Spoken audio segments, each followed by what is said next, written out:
Dasar negara kang pancen kunjung masih kula jinawi kemari pangkat toto raja. Pancen dawa capane gedung ulur kae bawani. Masih samudra bukir gunung. Dina goreng ati negara kang kurang pak. Sabeneng dinawi ngayonaken bandaran gedhe. Oh, terus kan sarone nandur jinawi murakan tanpa buku. Gemakan rumah kutakan layarin permantaran dal utang ono pada delapan ono sang saya yang marco.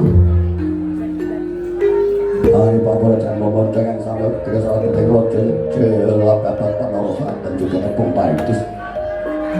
Papan biar kata ngarah saking ngarah jamin aku. Kantor kalau tadi sang sami tenan anti muka pak wanita juga di rojo kaya bete bete sapi.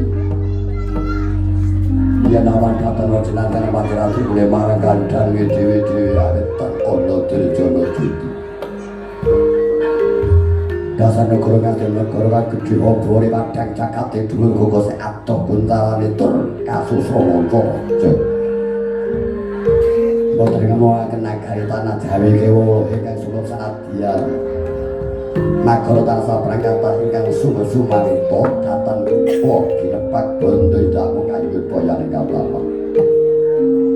Pasangkan sedang mengeluarkan lebih mendengar sambil turu bulu putih arupa blondong pengakuan Bendi rojo bendi guru bakal guru dadi saulangan ono asuk putri kinar itu cara maning kata semua lah sinten bakal jeneng noto nek hari ngati iki punika tawarnani kata itu sono pilahane dhewe-dhewe lapor diwonang wis kethek pragu sobuto aran nalendra nang ati juluk sinten hadir ing sang moto ingkang renggane raja Gusti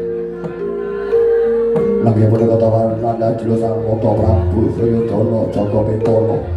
Kurupati Tripamangsa Gendari Sedaya Destra Rastra Putra Sima Mila juluk sang Prabu Suryodana suyut marang papikir drena marang pawan Daguntamane Ratu Ngastina Tatang Poilaji Kurupati dadi mustikaning prajurit Candama paing perang Bratayuda Jaya pinanggung Gendari Suta Yekani Dewi Gendari Destra Rastra Putra Satu Atmat Caning Sang Prabu Deswarata Pramata Ratu Ngastina Ngontak Yono Ngendra Yono Nyepuluh Kemuli Bumi Kabeh Tak Satru Wibowo Yang Yaman Il Taman Marang Ramar Nami Donan Pekati Kengati Kula Menanggan Jalwa Kaptan Ami Sudra Poro Sembomo Luhur Nganggo Nyatap Antara Ikulan Ratu Gunahan Guna Tangan Undang Dari Jamu Inilah paling sering nalendro Aninda Gendolo Siasa Sinten Engkang Nandang Pelabuh Ating Kaganjar Satraju Marang Labuaniro Engkang Nandang Dosa Ating Katorkan Pamidono Engkang Sarju Marang Labuaniro Sanoto Engkang Lujaris Lati Somo Manis Enggak Lampar Buto Pinali Penting Ketua Lampar Kabut Marang Wadani Sinebara saya di Nondiri Dodi Tempat Kasturi Dapat Poro Yudo Manggung Kata Joko Paloro Engkang sami ngambil Upotoro Noto Panyapa Sahur Galingan Jawa Kok Cuma Tuhan Dari Sarang Hutan War Padakan Komnas Kambar Kan Nganto Denugi Sanjabili Terapan Lambat Los Intan Pangkang Barang Swan Cacasan motor dari dari punika tawarnani Pandita Sukapanca iya pandita ing Sukalima ingkang marang Sidana Sang Panpojo Putra Pandita Sujatani kali papas panrawange Basaron dados dengan perhatian soto Purwowo dengan berwonco praja telukan sinambung mungkur niki punika tawarnani soalnya kan orang kok nganggo ingkang jeneng Napati Basukarna iya sang Desnang Toko sadra banyak paspor meski mondro rumanggur pramiyuda mila dados Sinopati manggol ing ngulit pincang pawang menang Bratayuda Jaya pinanggung tan kantun nggih punika tawarnane suwaning pandhita ingkang saking ngatasaken ingkang prakarsi Dara Wicara ing mangkes wonten nagari Ngastina Sita Mring Prabu Duryodana